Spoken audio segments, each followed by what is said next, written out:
Selamat datang di channel GW Entertainment, tempat berbagi informasi penting seputar drama dan film.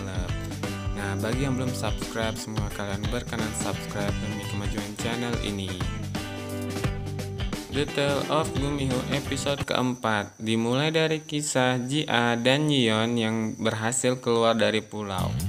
Mereka sebelumnya menyaksikan banyak hal-hal aneh di pulau tersebut, seperti menghilangnya para penduduk dari pulau yang mereka datangi itu. Nah, kemudian setelah mereka pulang, di tempat lain, kakek Silion yang merupakan suami dari nenek Silion ini sedang bingung membicarakan apa yang terjadi antara Imogi. Imogi ini merupakan seorang, saya bilang, pendatang baru di drama ini. Nantinya Imogi ini bakal punya hubungan dengan mereka semua, yang ada hubungannya sama Raja Naga yang diceritakan di episode sebelumnya. Nah, selanjutnya kisah pun beralih ke Leon yang ketemu sama Yirang. Yirang sih sebenarnya yang mengajak ketemu mereka tuh makan es krim di sebuah resto. Di sana si Yirang ini emang sebenarnya tuh rindu banget kalau menurut saya sama si Leon. Dia itu ingin diperhatikan sama abangnya, namun si Leon ini udah sibuk dengan masalah masing-masing karena si Yirang ini juga antagonis anaknya. Nah, di situ mereka membicarakan hal-hal yang berkaitan dengan si Jia pastinya. Nah, di tempat lain si Jia ini juga sedang kebingungan bersama temannya membicarakan tentang penduduk pulau yang hilang.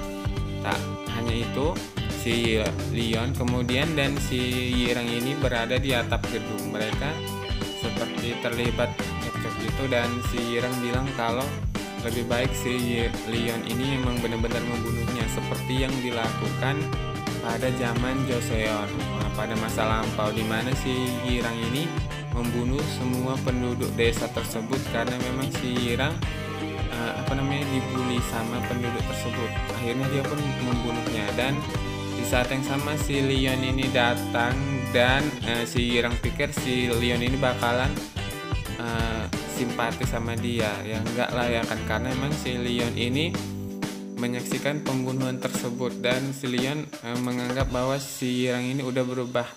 Adik satu-satunya itu udah berubah jadi monster, dan dia bahkan diberi tugas untuk menghabisi si Yirang. Dan di sana si Leon itu pun menebas tubuh si Yirang, dan emang nggak mati sih. Leon bilang bahwa si Yirang telah merenggut nyawa orang-orang yang tidak berdosa. Sama seperti hal tersebut di kehidupan yang sekarang saat ini, si Yirang juga ingin si Leon membunuhnya agar dia yang benar-benar berhenti untuk mengganggu kehidupan si Jia. Si Leon sepertinya emang melampiaskan itu, namun saat hendak menusuknya, si Leon menukar pedang dengan pedang yang tajam dengan ujungnya, namun dan si Yirang itu tidak jadi mati. Leon pun kemudian pergi berlalu begitu saja hingga Yirang marah ya. Di sini aku melihat hubungan mereka sebenarnya sayang ya kan. Tempat lain si Jia masih ngomongin si Jia ini, masih membicarakan tentang warga pulau yang menghilang begitu saja, bahwa mereka itu nggak punya kerabat sama sekali. Mereka itu datang ke tempat itu secara bersamaan dan tidak ada satu kerabat pun di antara mereka. Nah, kalau di sini juga ada hal-hal lucu, di antaranya adalah kakek si Leon yang mengatakan bahwa pertemuannya dengan bibi si Leon yang ada di kantor imigrasi akhirat tersebut diawali dengan hal-hal lucu, yaitu mengintip saat dia mandi. Nah, lucu di situ adegannya ya. Nah, si Leon kemudian mendatangi neneknya. Sebenarnya ini neneknya sih, bukan bibinya. Ada di beberapa episode itu diceritakan bahwa dia adalah neneknya. Dan neneknya itu bilang kalau si Leon ini bilang kalau si Jia itu punya sisi yang sama dengan si Aam di tubuhnya, dan si neneknya ini bilang dia tidak tahu. Leon juga kemudian pergi ke rumah si Jia. Dia bertamu di sana dengan membawa bunga yang seperti rumput, yang katanya itu adalah bunga baru Cina. Nah, si Jia biasanya kalau kalau laki-laki datang ke rumah perempuan biasanya kan bawa bunga yang bagus-bagus. Ini kenapa malah bawa bunga tersebut? Karena memang si Leon bilang kalau si Ji-ah ini seperti bunga Cina, bunga baru Cina tersebut. Nah, mereka kemudian pun makan malam, dijamu oleh si Ji-ah karena memang Ji-ah ini ingin berterima kasih kepada si Leon. Nah, banyak hal-hal yang menarik di situ. Mereka membicarakan tentang apa yang telah terjadi sebelumnya, dan si Leon ini juga melihat isi rumah si Ji-ah. Si Ji-ah pun dengan memandangi wajah si Leon. Si Leon juga di sana melihat foto keluarga dari si Ji-ah dan mengatakan, kenapa kau tidak pindah dari rumah itu? Si Ji-ah bilang kalau sudah cukup banyak kenangan, karena memang dia takut kalau ibunya datang dia tidak ada di rumahnya. Nah, di sana juga Ji-ah seperti mengingatkan Leon pada si Aam. Di sana si Ji-ah menutup dua telinganya saat merasa sedang kesulitan. Si Aam juga melakukan hal tersebut saat sedang merasa kesulitan. Nah, keduanya ini sepertinya emang sama.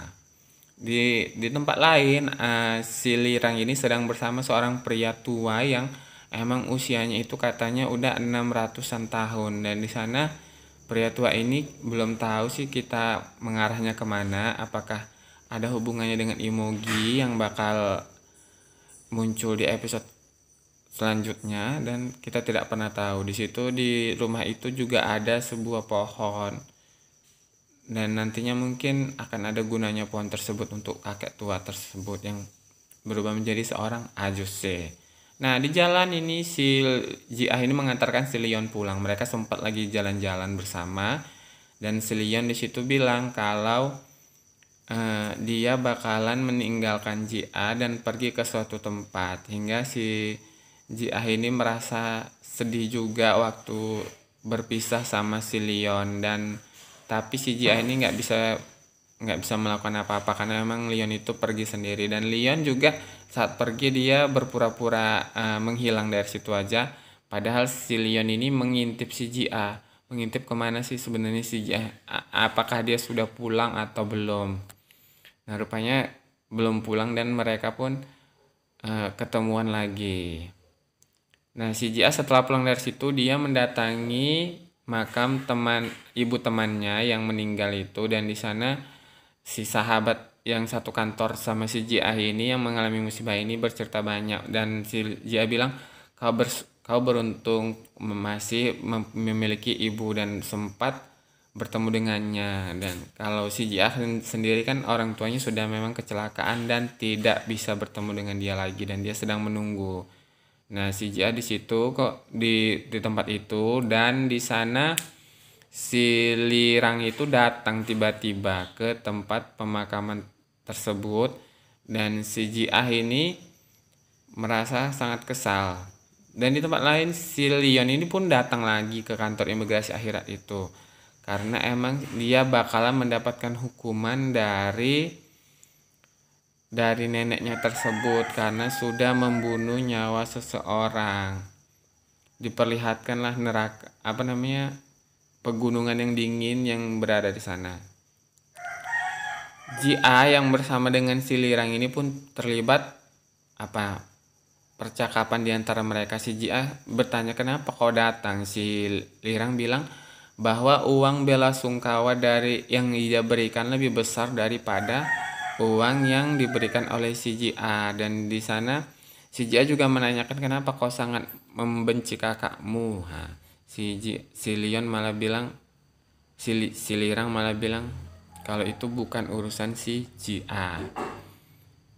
Nah, ada hal lucu di sini, yaitu si Kyuri yang merupakan teman dari si Lirang yang mendatangi rumah dari dokter hewan yang bernama Huang He, yang tak lain adalah sahabat si Leon. Di sana itu ada hal lucu. Di sana si Huang He itu menemukan sebuah goresan luka di tubuh Kyuri. Ji-ah masih saja terlibat dengan si Yirang.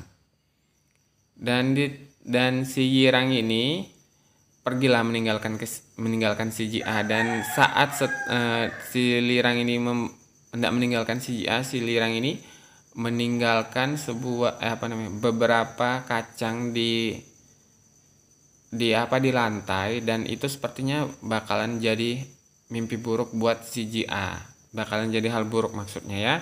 Dan rupanya si Leon ini mendapati hukuman atas perbuatannya yang membunuh dukun yang merupakan seorang manusia tersebut, dan si Leon itu dikasih hukuman ternyata harus dihukum di pegunungan yang tinggi, di kedua tangannya diikat. Si Ji-a ini bingung karena ingin menghubungi si Leon namun tak tak terhubung, dan di sana si Ji-a rupanya melihat seorang anak kecil, dua orang anak kecil yang sepasang ini. Mereka itu tak lain adalah seorang mayat, namun Ji-a tidak tahu. Ji-a hanya melihat bahwa dua anak kecil itu memakai sepatu yang terbalik. Nah, nggak lama kemudian temannya datang dan bilang kalau si Ji-a ini tergeletak di rumah duka yang di rumah temannya tadi nih. Di sana si Ji-a kaget sebenarnya. Dia tiba-tiba terbangun dan dia tanya ke temannya, "Kenapa aku berada di sini?" Temannya bilang kalau dia sakit dan jatuh sakit di rumah duka tersebut. Dan si temannya ini si Ji-a cerita kalau dia ketemu sama dua orang anak kecil yang pakai sepatu terbalik maksudnya anak yang kecil satu pakai merah kuning, satu lagi kuning merah. Nah, temannya bilang kalau itu adalah perilaku hantu yang suka memakai barang-barang yang di luar kegiatan manusia, seperti hal-hal terbalik tersebut. Dan di sana juga si Ji-a mendapati bahwa teman tersebut yang memegang buku juga memegang dan membaca buku tersebut dengan keadaan terbalik. Nah, di situ si Ji-a nanya, kau juga membaca buku dengan terbalik. Nah, nggak lama hilang teman tersebut, bahwa teman tersebut juga hantu ternyata, teman-teman. Nah, si Leon ini masih saja dihukum, dan dia menahankan rasa dingin dikurung di pegunungan tersebut. Dan neneknya ini datang dan dia bilang dia ingin menyelamatkan si Ji-a. Dia merasa bahwa si Ji-a sedang berada dalam kesulitan, dan yang benar si Ji-a ini terus saja diteror sama hantu yang tak lain adalah dua anak kecil tersebut. Keduanya terus mengikuti si Ji-a ini bahkan sampai masuk ke rumah si Ji-a ini sampai sedih dan lari ketakutan. Dan di sana rupanya si Leon ini yang tadinya ingin bebas, dia diajuin syarat bahwa dia bisa bebas kalau dia menyeberangi jembatan.